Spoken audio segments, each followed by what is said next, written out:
बिस्मिल्लाहिर्रहमानिर्रहीम। अस्सलाम वालेकुम। कैसे हैं आप सब? अल्हम्दुलिल्लाह खैरियत से होंगे। आयशा के किचन में आपका बहुत बहुत वेलकम है। आज मैं आपके लिए लेके आई हूँ बनाना शेक, एक अलग ही तरीके से, मतलब अलग अलग चीजें डाल के। तो मैं आपको इंग्रेडिएंट्स बता देती हूँ। सबसे पहले जो है इधर हमें चाहिए शुगर 1 to 2 टेबल स्पून, और ये जो है चोको बिस्किट्स हैं छोटे छोटे से, ये डालेंगे, इनका बहुत अच्छा फ्लेवर आता है। और ये जो है हमारे पास 2 से 3 जो है चॉकलेट टॉफीज हैं कोकोनट वाली, ये देखें हाफ की हुई है मैंने। इस तरह कोकोनट वाली आपने टॉफीज ले लेनी है। और ये मेरे पास है खजूर, वो भी बादाम वाली, ये मैंने अलग से निकाल दी है। ये बादाम भी हम साथ ही डालेंगे, और ये जो खजूर है ये भी शेक में ऐड होगी। कुछ है हमारे पास थोड़ी सी आइस क्यूब्स, और ये है हमारे पास ½ लीटर जो दूध, और ये है हमारे पास बनाना। अब हमने क्या करना है कि बनाना को छील के, केले छील लिए हैं, ये अब हम ऐड करेंगे ऐसे ग्राइंडर में। और ये दूध जो है ½ लीटर, ये ऐड करेंगे।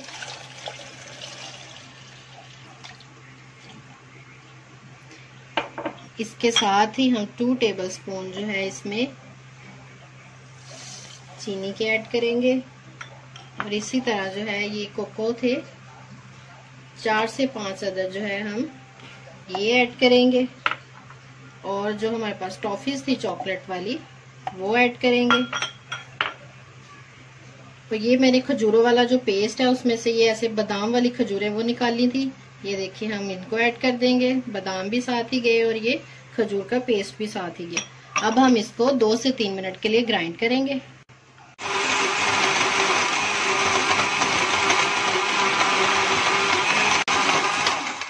ये देखिए ये 2 से 3 मिनट मैंने इसे ग्राइंड किया। अब हम क्या करेंगे, इसमें आइस क्यूब्स ऐड करेंगे। इसको फिर जो है 1 मिनट हम अच्छी तरह ग्राइंड करेंगे।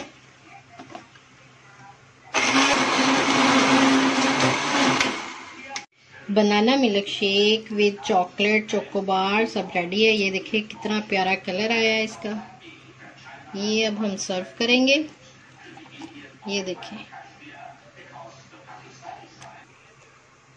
जी, तो ये देखिए हमारा मजेदार सा banana milk shake with chocolate ready है। आप इसे किसी तरह से भी सर्व कर सकते हैं। ये मैंने 2 सर्विंग ग्लास बना दिए हैं। अगर आपको मेरी जो रेसिपीज अच्छी लगती हैं तो लाइक और कमेंट जरूर कीजिएगा। अगर आप न्यू व्यूवर्स हैं तो सब्सक्राइब जरूर कीजिएगा, और साथ में बेल आइकन है प्यारा सा घंटा, उसे जरूर प्रेस कीजिएगा ताकि मेरी हर नई आने वाली वीडियो सबसे पहले आपको मिले। इंशाल्लाह कल एक नई रेसिपी के साथ दोबारा आयशा के किचन में हाजिर होंगे। दुआओं में याद रखिएगा। अल्लाह हाफिज।